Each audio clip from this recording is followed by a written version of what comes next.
Upgrade ಮಾಡಿ sir. ಅದಕ್ಕೆ ನಾವು ತುಂಬಾ ಧನ್ಯವಾದ ಹೇಳ್ತೀನಿ ನಾನು. ಅಂತ ಇಡೀ ಬೀದರ್ ಜಿಲ್ಲೆದೊಳಗೆ ನಮ್ಮ ಆಸ್ಪತ್ರೆ ನಂಬರ್ 1 ಆಸ್ಪತ್ರೆ ಅದ ಸರ್. ಇದು ಹೇಳ್ತೀನಿ ನಾನು. MLA ಮಾತಾಡತ್ತಿಲ್ಲ, ಒಬ್ಬ ಸಾಮಾನ್ಯ ನಾಗರಿಕ ಮಾತಾಡ್ತೀನಿ. ದಯಮಾಡಿ ಮಾಡಿ ಸರ್.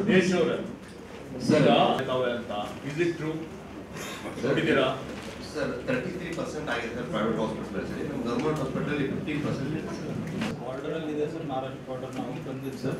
ಅಲ್ಲಿ ಒಂದು ಸ್ಕೂಲ್ ಇದೆ ಸರ್, ರಸ್ತೆ ಒಂದು 10 ಎಕರೆ ನಮ್ಮದೇ ಇದೆ, ನಮ್ಮ ಪರಂಪರೆ ಜಮೀನಿದೆ.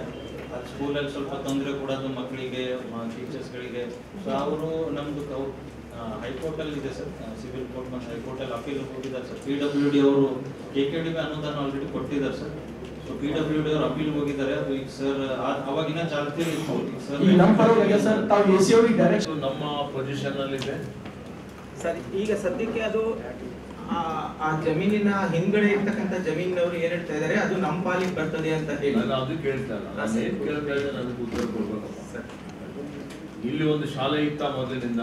ಮೊದಲಿದ್ದಲೂ ಇತ್ತು ಸರ್. ಎಷ್ಟು ವರ್ಷದಿಂದ ಇತ್ತು? ಇದೆ ಸರ್, ಸುಮಾರು ವರ್ಷಗಳಿಂದ ಇದೆ ಸರ್. ಇದೆ. ಈಗ ಅದು ನಮ್ಮ ಪೊಸಿಷನ್ ಅಲ್ಲೇ ಇದೆಯಾ? ಹೌದು ಸರ್, ನಮ್ಮ ಕಂಪೌಂಡ್ ಒಳಗಿದೆ. ನಮ್ಮ ಶಾಲೆ ನಡೀತಾ ಇದೆ ಸರ್. ಈಗ ಏನ್ ಪ್ರಾಬ್ಲಮ್ ಏನ್ ಕಟ್ಟಡಕ್ಕೆ ಬಿಡ್ತಾ ಇಲ್ಲ? ಅದೇ ಸರ್, ಆ ಶಾಲೆಗೆ ಕೊಠಡಿಗಳು ಬೇಕಾಗಿತ್ತು. ಮೂರು ರೂಮ್ ಸ್ಯಾಂಕ್ಷನ್ ಆಗಿತ್ತು ಸರ್. PWD ಅವರು ವರ್ಕ್ ಸ್ಟಾರ್ಟ್ ಮಾಡಿದ್ಮೇಲೆ ಅವರು ಸಿವಿಲ್ ಕೋರ್ಟ್ ನಲ್ಲಿ ಸ್ಟೇ ತಂದು ಅದನ್ನ ಸ್ಟೇ ಮಾಡಿಸಿದ್ರು ಸರ್. ಏನಂತ?